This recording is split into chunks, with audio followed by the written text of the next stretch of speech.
Welcome back. I'd like to offer our welcome to this panel to all those of you in the room and those online. My name is Laura Adams. I'm a senior advisor at the National Academy of Medicine and the Leadership Consortium, and it's my absolute pleasure to introduce the panel today that's going to be focusing on exploring use cases where applications of AI have demonstrated clear or promising benefits for healthcare worker well-being.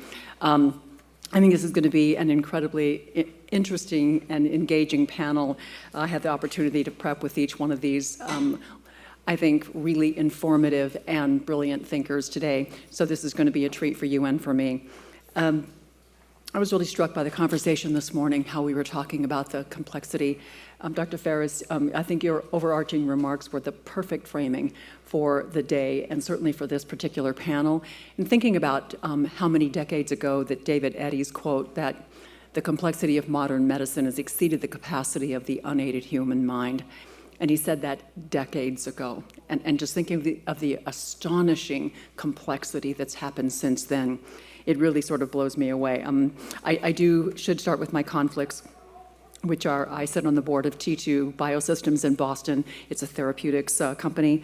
TMA Precision Medicine, also in Boston. That's a rare disease diagnosis company.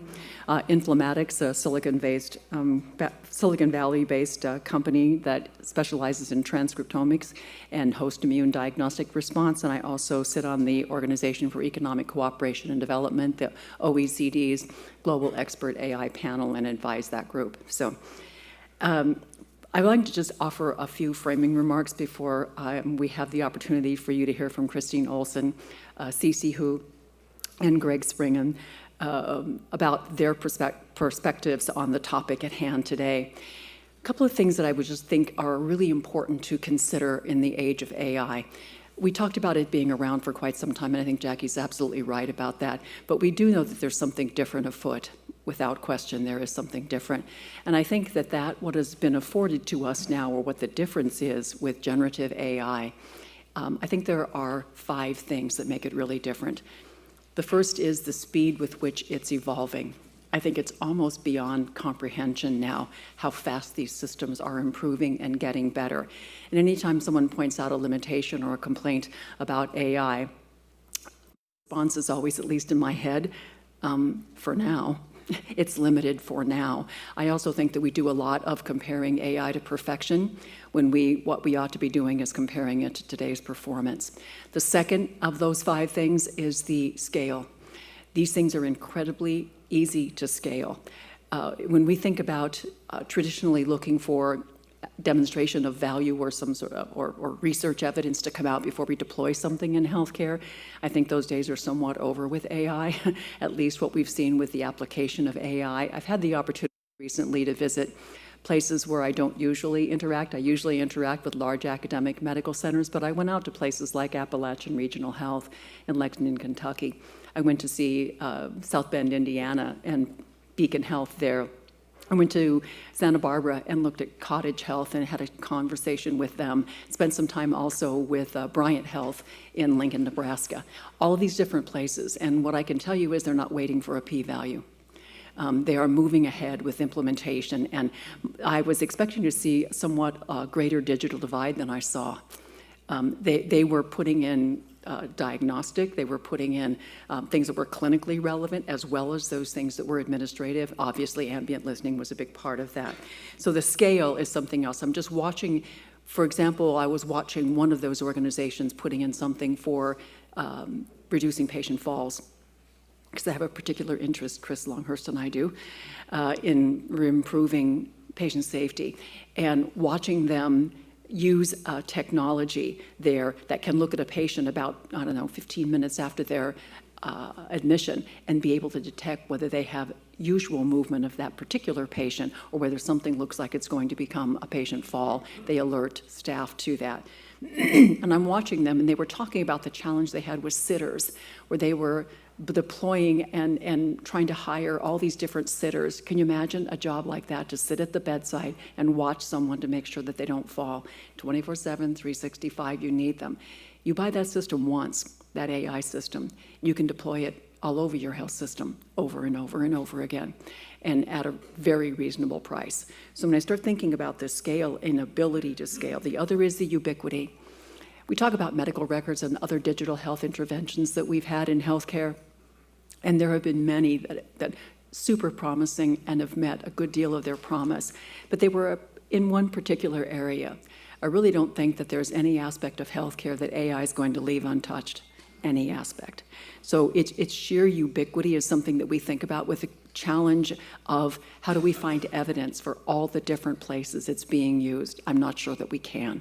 So there's so many paradigms that are being challenged here. The fourth is the democratization. We've talked about it today, that if you have a smartphone, you've got access to the most powerful large language models in the world. And so do our patients. And I watch the hashtag patients use AI. That's ePatient Dave, and if you don't know ePatient Dave in that group, you should meet them. They are constantly talking about how they're using AI. I was at a Harvard conference, Rebecca and I were there. We were watching a mother up there with a 7-year-old who was kind of rambunctious and running along the stage and getting on the chairs and all of that. You'd think that would be very disruptive. And we were celebrating that disruption because that mother was telling us a story of 17 different clinicians, many years, and the inability to diagnose what was intractable pain, tingling sensation, almost a numbness. That child was almost incapacitated from something that they couldn't figure out what was wrong with them. And the mother finally, out of exasperation, loads it up into GPT, the entire record for that child. It doesn't say what it is. It just says you might want to consider. The first thing on that list was tethered cord. So that child's spinal cord was abnormally tethered to when it shouldn't have been in that child's spine. The more the child grew, the more it stretched the spinal cord, the more it caused those symptoms. Well, she made a beeline to a pediatrician in Michigan, and a few weeks later they had surgery, and what we saw were the results of the successful surgery. That child returned to being disruptive and rambunctious, and much to our delight. So we're watching this phenomenon. They're getting out way, way ahead of us. I see every single day, Dave runs a blog, and he puts things on there constantly about how patients are using AI. Part of our project at the National Academy of Medicine is a code of conduct project. We were asked by a lot of our National Academy members, look, there's the good news is here comes a tsunami of AI, so guidelines, principles, frameworks. Good news is everybody's developing one. And the bad news is, same. Everybody's developing a set of guidelines, principles, and frameworks. Can you please do a scholarly and diligent look at all of these and tell us where that we are in strong agreement, where we've got inconsistencies, and where there are out-and-out gaps. You can look at the Code of Conduct paper. I'm the lead author on it, and we published it in March of this year. And that paper will do our final capstone coming out in 2025. But what we did there was call upon complex adaptive systems. We knew that principles, frameworks can sometimes be very long and very complicated. The principle sets can't be more complicated than the problems we're trying to solve with them. So what we wanted to do was come up with a set of very simple rules drawn straight from complex adaptive systems, where simple rules guide very complex behaviors in nature. And so we came up with just 6 simple rules, and I was struck by the 3 of them that I think are most germane to our conversation today. One of them is to protect and advance human health and human connection as the primary aims. Not all AI is directed toward that. And we think that that's why it was critical to put it into the Code of Conduct. The second is to engage people as partners with agency in every stage of the AI life cycle. What we mean by agency is the ability to affect decisions and the ability to affect outcomes. We heard today that was one of the big mistakes we've made in technological developments in times past, is we did not include patients, nor did we include the clinicians and healthcare workforce. And the third is to renew the moral well-being and sense of shared purpose to the healthcare workforce. We have so much promise ahead of us with AI, but if we think we're going to realize it with a demoralized workforce, I think we're wrong. And I think that you probably share that same sense. So in framing this conversation too, I think that while we'll be talking about the effect of AI on clinician well-being and where we're seeing real promise that's coming out of the evidence, we also want to just spend one moment thinking about that bigger picture, Dr. Ferris, that you painted for us today. I was thinking in my mind about the disruption that I have been watching this idea that our incumbents are being disrupted has been going on for quite some time. There was a time when Advil and Claritin required a prescription. You had to go to the doctor to get it. You don't anymore. And as I describe a couple more of these examples, please recognize that everything I say is going to be a loss of revenue to the delivery system. So there was that loss of revenue. You could get your pregnancy test. You can buy that now, do your own pregnancy test. You used to have to go to the doctor for that. Now you can get your birth control pills, excuse me, over the counter. There was also, when I think about our rapid development of AI technologies, drug development's one of them. I think that if I were a healthcare system, I would be looking upon Ozempic and others in that same class as competitors. Because if you have a big bariatric surgery program, if you've spent a lot of your time building up your capacity to deal with these metabolic diseases that are outcomes of obesity, I think there is going to be some disruption going on there. Feels to me too like we're going to be seeing some disruption relative to the idea of, there was a paper published, and I don't have it off the top of my head, but it was a description of the movement of big tech into the clinical areas, into our delivery system, and they refer to it as digital colonization, where they come in first and offer technologies that the health systems do not have on their own, so the technology advantage. They come in and they get access to the data, whether that is through agreements or direct access to the data. They offer up then insights back to the health system based on that data, further entrenching the partnerships and the dependencies. And then fourth, they begin to develop innovations that in effect can then disrupt the delivery system based on all the things that they've done in partnership with that. I'm not suggesting anybody's greedy or avaricious or evil, but I do think that we have disruption going on. And it feels to me too like the consumer movement. I do watch them. It used to be that things like direct-to-consumer wasn't so much in the area of healthcare. Now, when you think about Apple's newest release of their AirPods, and it'll do the hearing test for you, and it will calibrate your AirPods so that it can correct your hearing deficit that you have. And $250 for that versus the $6,000 that it takes to get high-end hearing aids. That's just the start of it. A colleague of mine is developing a patch to be able to put on a child's head at home with mom to be able to detect, and dad, to detect an hour in advance of an epileptic seizure. What parent wouldn't want that if you have a child with epilepsy? And on and on and on. The direct-to-consumer movement is a very big one. So with all of these things as sort of the backdrop, I think that at the basis of all of this is how accepting our clinicians will be, and whether or not this technology that we're looking at and examining today really has the kind of positive impact on them that we're hoping, or has it been just the result of a really pretty successful marketing opportunity? I think we're seeing evidence of real benefit. So I want to ask our panel to begin. I'd like to ask each one of them to make their own set of remarks. And you have their bios, of course. And then we do want to open this up at least by 2:15 to your questions, because we think we get some of the richest and most effective questions from you. Thank you. Great. Well, thank you, Laura, and thank you to the National Academy of Medicine Committee for the invitation to be here today. I'm Christine Olson. I'm the Chief Wellness Officer at Yale New Haven Health, and I am here representing wellness as a Chief Wellness Officer, but also have the pleasure to also represent our digital health team, who's doing amazing things, and to be able to tell you what they're doing as well.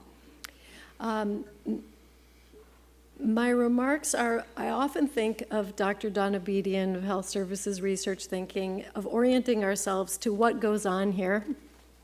And we think about our never losing focus of our aim of providing cost-effective access to safe, high-quality, patient-centered care by great, high-performing individuals, and that patients want access to their trusted providers. They want time for them to educate and explain, and to be able to have informed consent and shared decision-making.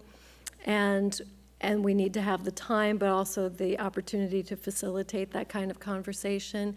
And when we think about the well-being of our professionals who are in that seat, in that therapeutic alliance with that patient, they want to be able to have some stewardship over those resources, to have the latitude of control in that medical decision-making with that patient and practice management to be able to get that result, that high-quality result that that patient is looking for. And how do we support with these technologies and AI now to be able to support that mission? And when I think, what can AI do? I would say AI by itself can't do anything. It's the people and the mission that motivates that AI. And I think the most important message that I would like to pass along today is that it's who's at the table and what's the motivation and how do you become value-aligned and mission-centered in making sure that the AI hits the target to get the kind of healthcare that we would like to create.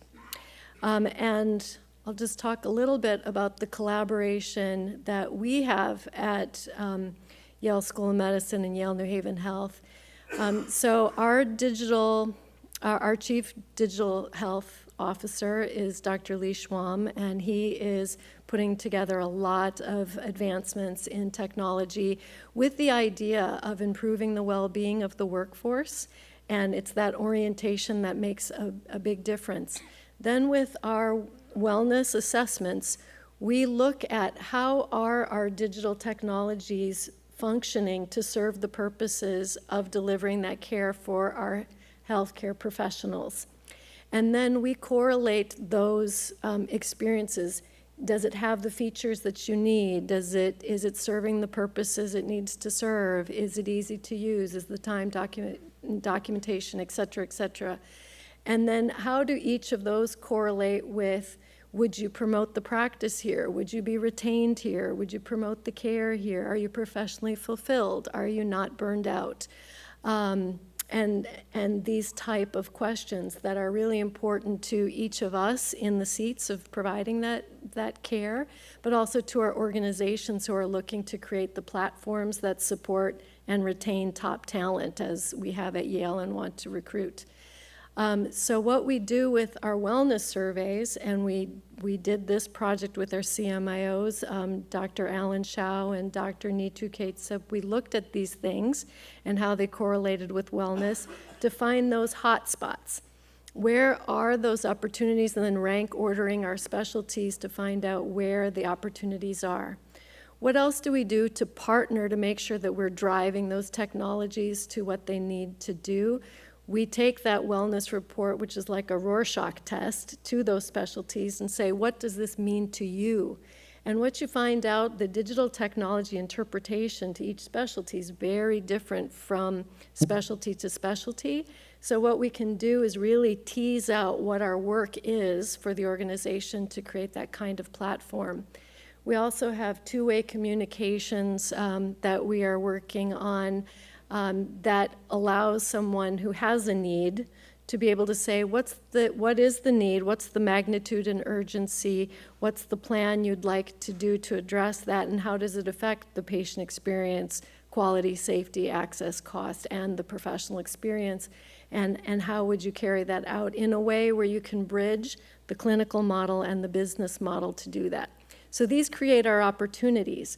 This creates the inventory of the types of things that technologies can improve. And then when one of the things Dr. Schwam rolled out is a bridge for ambient listening and note documentation. And so with permission of Dr. Tina Shaw here, with a bridge, what we did is we aggregated 6 institutions to take a look at how was that working to improve the experience.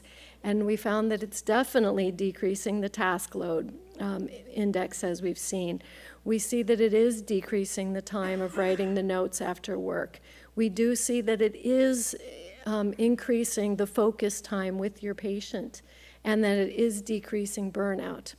And you can imagine that even if it were to take the same amount of time as we've been hearing today, that it's a very different experience when the two people are in therapeutic alliance having face-to-face conversation instead of interrupted by that digital interruption, and to be able to rest and recharge and come back from work.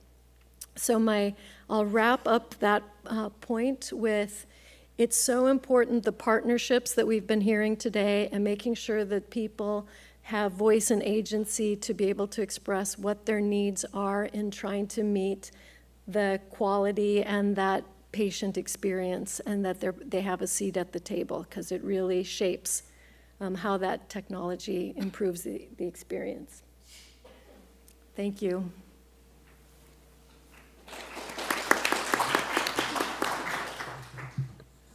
I hope this works. Oh, yes, it does. Good afternoon, everyone. It's such an honor to be here. Thank you for the organizers. Thank you, Laura, for having us. My name is Sisi. I wear two hats. One is my entrepreneurial hat. I'm a co-founder and chief well-being economist at Atalan Tech.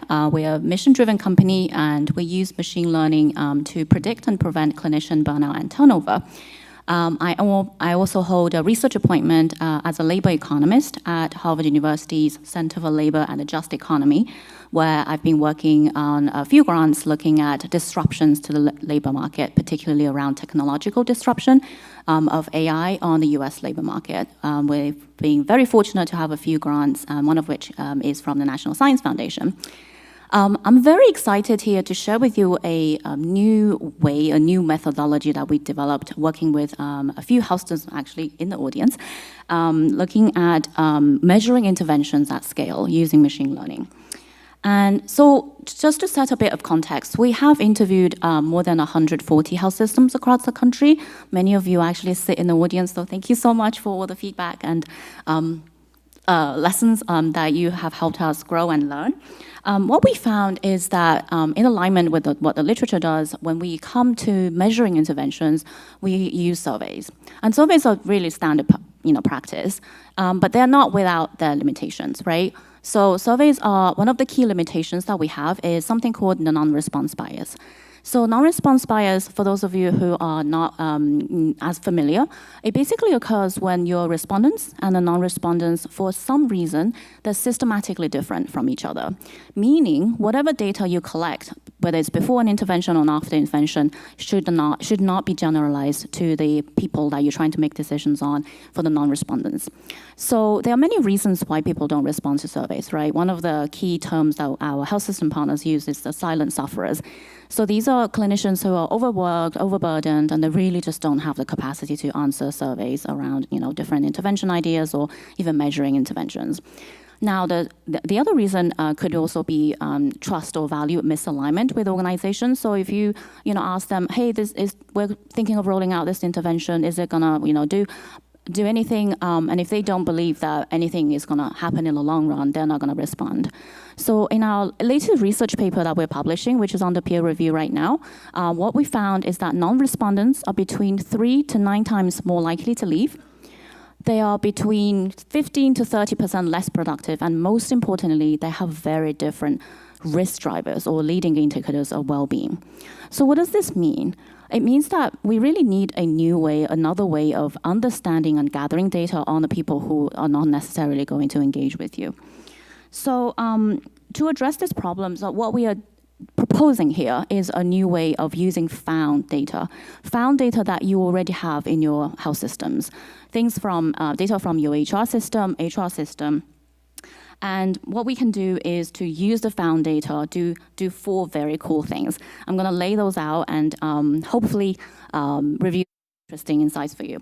One of the things that we can do data that you can use machine learning to predict turnover probability for everybody without asking anyone for additional surveys.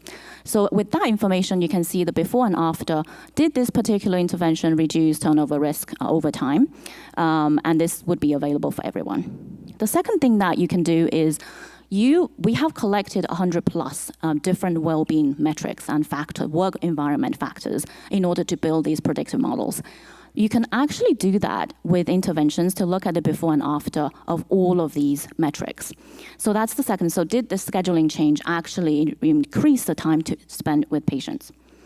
The third piece, I think, is often, we kind of touched on it a little bit today, is we can start understanding the unintended consequences of interventions and policies. And by that, I mean, often policies, as an economist, we know that you often haven't thought about a particular impact before, right? Because you have 100 plus of these work-related environmental like factors that you track on a monthly basis, you can actually start testing out the before and after upon all of these metrics and over a long period of time too. And the last piece that we can do, we actually discussed a little bit, is translating all of the found data into a before and after calculation, cost calculation, doing a cost and benefit analysis using we actually developed a system-specific calculator, economic cost calculator, to look at intervention effectiveness in terms of the cost and ROI piece. So I'd like to share a preliminary study that we have done using the approach that I just outlined. We looked at one intervention in particular. What we found was two very interesting things. So we tested out whether this intervention worked on 50 plus of these metrics I was talking about.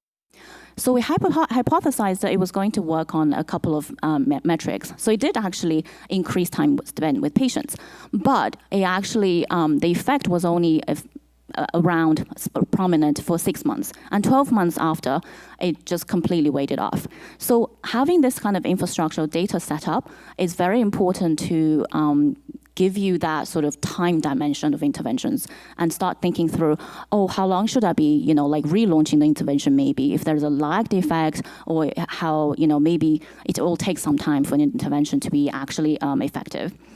The next thing that we found was actually this unintended consequences piece. So we hypothesized 4 different metrics having an impact, but only one of them worked, and then 2 other ones completely we didn't think about. Actually, there was an effect. So having this kind of, again, using machine learning and having this scalable way of collecting data, it really starts to build infrastructure for you to analyze interventions in near real time and also at scale. You have multiple interventions going on all the time. If you have an infrastructure set up like this way, you can actually start to look at before and after rapidly and frequently. So again, the last thing that I want to say is basically to summarize, what we're advocating for is another non-survey-based approach to measuring intervention effectiveness and having this capacity to support decision-making around interventions. So thank you.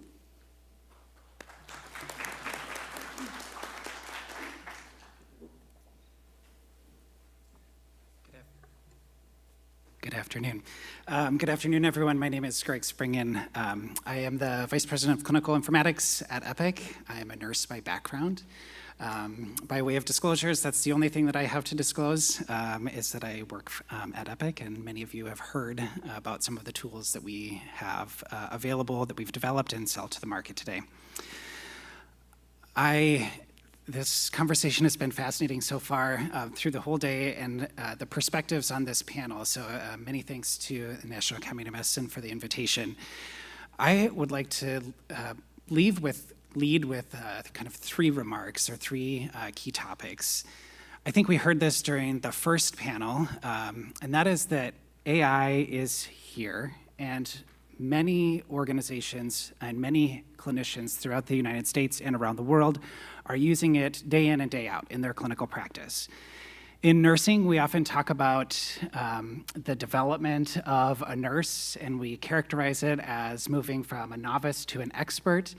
And today, I think we need to be asking ourselves, what are the components of expert nursing practice that are related to technology and AI?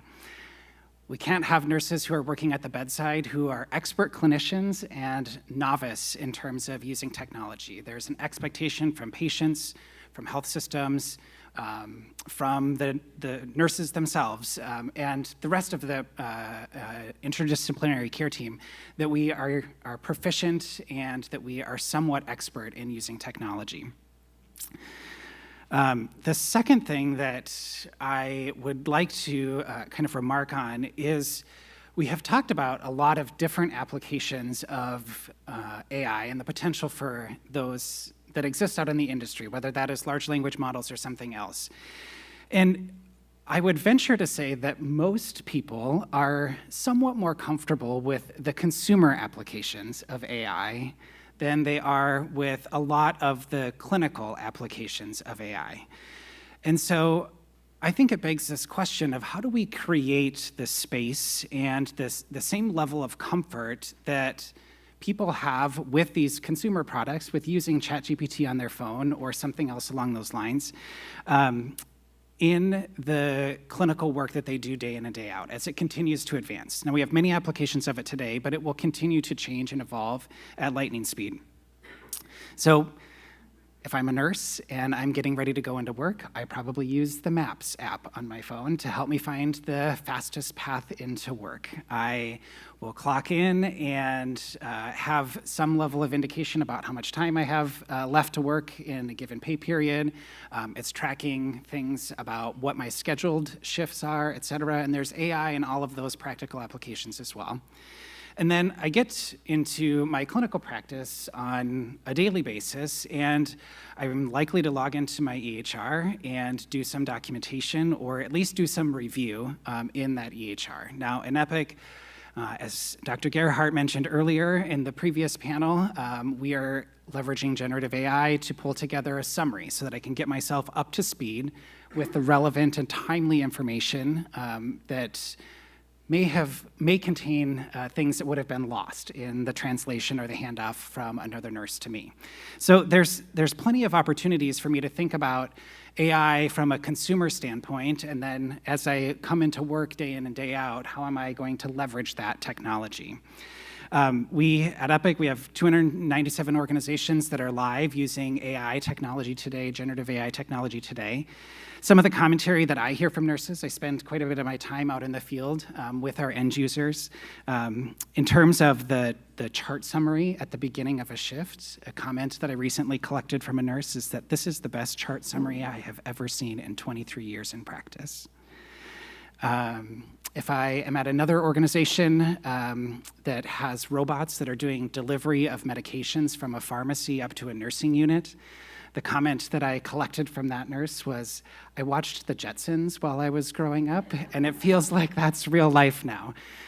So there's plenty of opportunities to, again, think about this, but it doesn't come without challenges. And I think when we are evaluating, is AI the right tool, and is the type of AI that we're looking at the right tool, it starts to also force us to ask a question around, do we have different types of practice patterns between different types of clinicians? Now, providers, so physicians and advanced practice providers have long been utilizers of dictation technology. And so the transition for them from dictation to ambient listening has been a relatively straightforward and relatively seamless experience. We are looking for the same opportunity to have an impact on our nursing colleagues, but that translation hasn't necessarily gone as smoothly as one might expect. And what I mean by that is nurses are historically poor narrators of their care.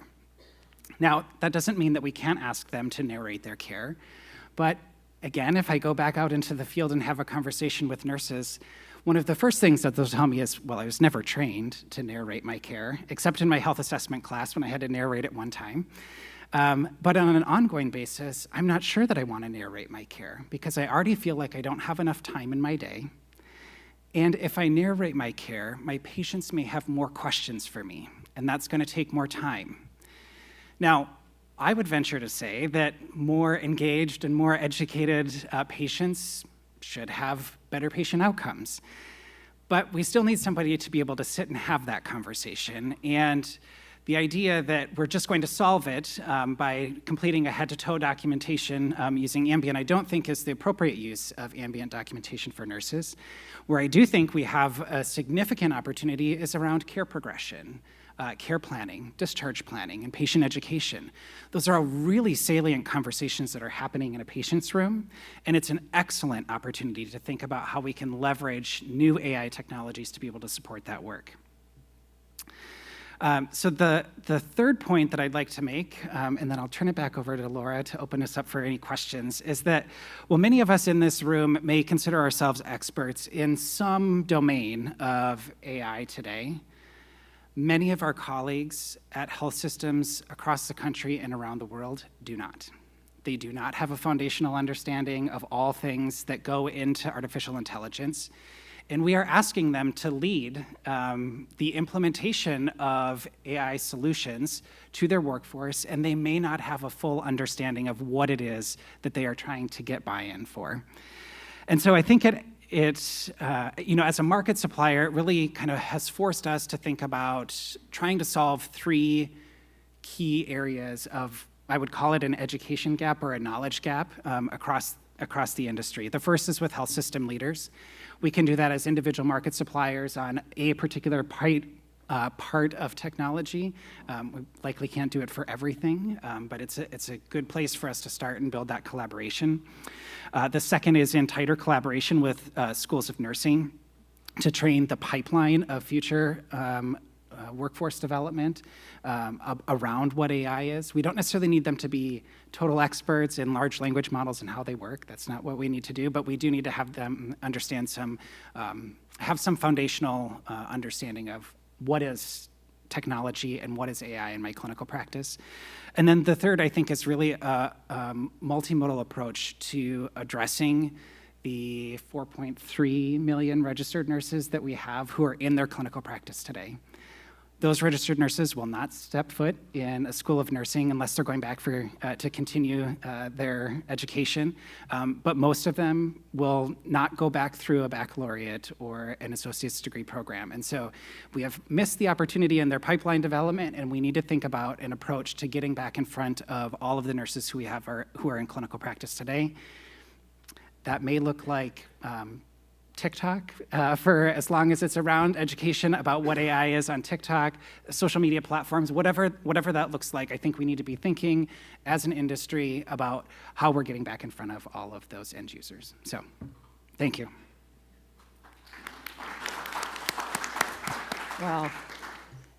I got that. Is it on? Can you hear? Great. Okay, perfect. Hard to hear up here a little bit.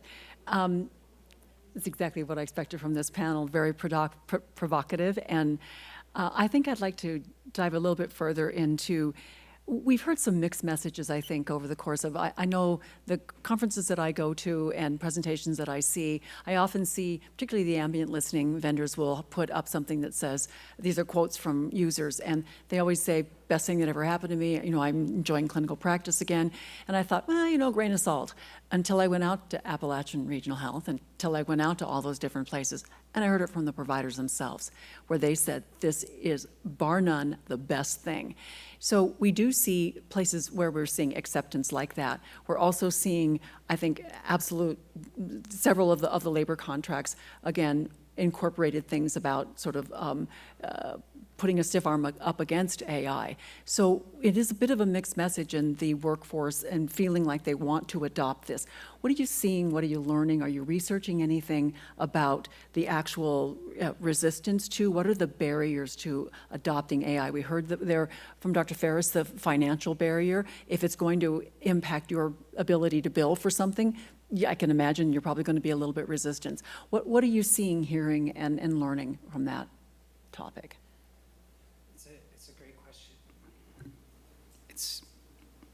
It's a great question, Laura. I definitely think when I go out to the bedside workforce, so if I go all the way to the person who is putting their hands on a patient every single day, technology is not going to replace that interaction, but those are the clinicians who are maybe, or the consumers of AI who are least comfortable explaining what AI is doing in their clinical practice. They're least comfortable explaining it to their patients about how it is impacting their clinical practice or impacting their outcomes. And so one of the things that we continue to look at as an industry partner and at Epic, our nurse wellbeing team is focused on trying to have education about these tools that is getting to many different audiences, right? We can educate a chief nursing officer or a chief nursing informatics officer, or we can educate all of the nurse managers.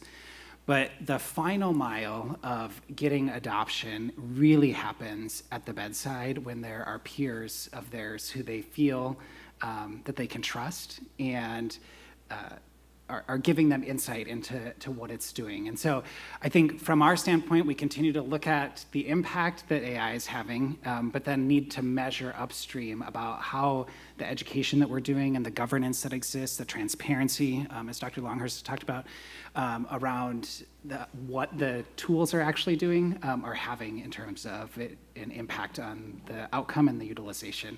It's a little like we can build the field of dreams, but we're going to spend a lot of money getting it there. And unless we give them confidence about its work and how it's going to impact the consistency with which it's going to have an impact in their clinical practice, I think that we run a risk of them not continuing to adopt. It reminds me of the key principles of diffusion of innovation, Everett Rogers' work. There's a few things about the innovation, if you can describe it in those terms, and one of them is a clear relative advantage, and then the idea of who are the early adopters that the rest of the system follows. The tipping point is actually about 20% of those early adopters. You don't need to convince everyone, and that feels to me like what you're describing there, and it also sounds to me like a call to action for change management, where we really need to begin to understand what are the barriers, and they won't be monolithic.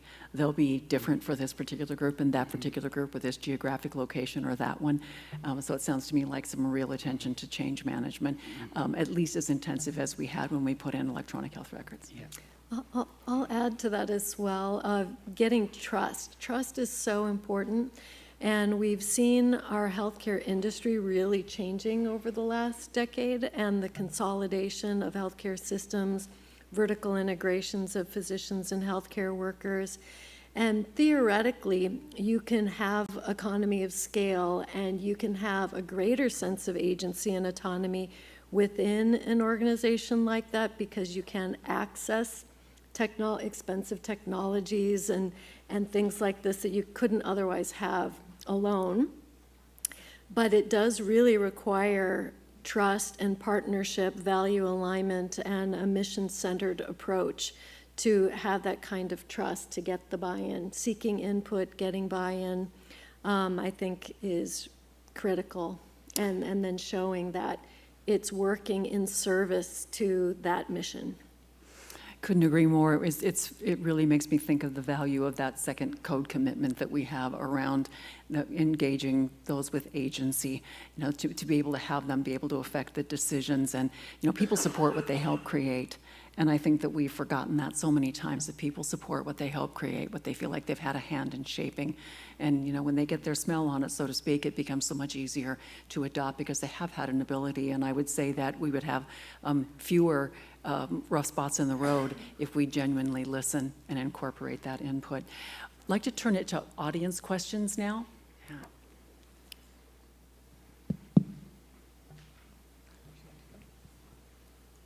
Thank you. My question is for Mr. Springen. Mm-hmm. Let me put some context to my question, because I want to have you not feel like I'm jumping on you. So we're all familiar with the differences in using Android phones versus Apple phones versus Google phones, et cetera. Mm-hmm. So you might understand where I'm going to in this question. So have you and other EHRs like Cerner, eClinical Works, or Athena Health, have you all gotten together to kind of address some of the problems that have been plaguing EHRs, like interoperability and interfunctionality? And I understand business models are business models. However, but we as a healthcare community, we have suffered from problems with interoperability and interfunctionality. And I know the feds have tried to address that, but can you speak to something about that? Absolutely, I'd be happy to. I'm actually going to address it in a couple of parts. So the first is, yes, I think interoperability has come a very long way in the last probably decade across the Epic community today. So with our client base, we know that they exchange upwards of 20 million patient records, and about half of those are to a system that does not use Epic. So there's a large percentage of interoperability that is happening already today. I do think that there's continued opportunity to make that as seamless as possible, to make it as actionable as possible, and to make it as complete as possible, right? All parts of a patient's record, social determinants of care, our social drivers of health, in addition to the medical care that's being provided at an individual organization. So I think that there is already some success that is happening today across vendor platforms to be able to do that. I will also say that there is a significant appetite and actually already significant action across vendors to come together to solve some of these issues. Yeah, so I was actually just at a meeting in Chicago last week where we had a smattering of other large industry suppliers, market suppliers that were together talking through some of these core issues. Interoperability, one of them, yes, but also around artificial intelligence, because at the end of the day, we all supply things to the United States, as well as many of us abroad. And so when we think about things like education of nurses or of other clinicians about AI or about a particular piece of technology, it's not something that plagues just us. It is something that we need to continue to educate more broadly on. I hope that answers some of your question.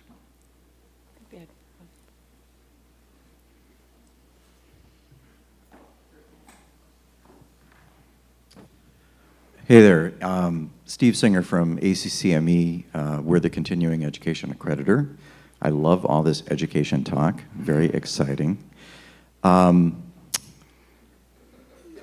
know, we keep, I have a sneaking suspicion that the more that we talk, the more questions we're gonna have, right? This is such a enormous topic, it's sort of hard to constrain ourselves. One of the things that I'm thinking about, though, is that, you know, for good reason, our conversation is focused on AI tools, AI methods that will make these processes that you've been discussing hopefully better. I mean, that's really the question in the research. But as we talk about education, I'm thinking about Tate's now old research. It's not new research. The old research about that part of what drives well-being is not only things that we take out of the gas tank, like the burden of more emails and more all of these data interactions, et cetera, but also what we can put into the gas tank in terms of shared leadership, learning together, sharing the burden and meaning and opportunity of practicing and leading, et cetera, together. What about using AI for those purposes? And I know that that's probably a left turn from what you've been talking about, but I'm sort of thinking, like, why are we limiting ourselves to think about AI just in the interventional mode in terms of technical processes? Okay, that's an exciting topic. I love that because one of the things that I would love to see is that we improve the therapeutic relationship between the physician and the patient by having things like decision trees and the facilitated time to explain and educate and have truly informed shared decision-making and informed consent. And I think that would be one of the things I'd like to see that would improve education and also our therapeutic alliance together and that partnership of what we're trying to accomplish. So there's that, and I also would like to see, we talk a lot about reducing variation and things being reliable, but I'd also like to look at also how much variation around the mean is necessary for it to be valid and personal, where there's a latitude of control and that as well. So I think there's a lot of space to be innovative and new and insert it in ways instead of also taking away patience over paperwork, get rid of the stupid stuff, and the hassle factor that keeps rearing its head every couple decades, and strangling and red tape that the ACPs put out white papers periodically saying the same thing, we're strangling and red tape, but there's so much we can get to if we can decompress and clear up the space to be innovative. Just have 25 seconds left, and I just want to add another element to that is when I think of things like the ECHO project in New Mexico, so they don't have enough specialists and providers, so someone comes on and there's a whole network of people who are rendering care to people in these areas that are underserved by specialists. They offer their specialist expertise to them. By extension, they're able to broaden that expertise. I'm thinking of learning collaboratives that we're going to have for people that are under-resourced in organizations, the Mississippi Community Health Center, Rural Hospital in Nebraska, the Inner City Chicago Hospital doesn't have that kind of resources. I can envision a learning collaborative around AI like that, and in some ways driven by AI to assist in lightening the load that it takes to learn from all of that. But what a collaboration that would be is for us to begin to learn collectively. This is an all teach, all learn moment.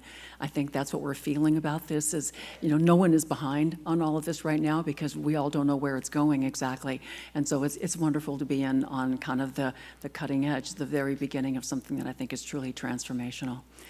Please join me in, go ahead. Sorry, just very last question. I really love that question, and I think it really touches on something that we're doing. So right now we're working with health systems across the country to build a national intervention library. And at some point I would love to see us use AI to really tackle the idea of precision intervention. So we have all of these units that we know what are the top leading indicators. What I would love us to work on is using AI to then recommend the interventions that we know that have an effect size for the particular risk factors that we are looking at. So that kind of customized intervention, but really enabled by an AI and data-driven sort of power. Please join me in welcoming this terrific panel. Appreciate it. I mean, in thanking the panel.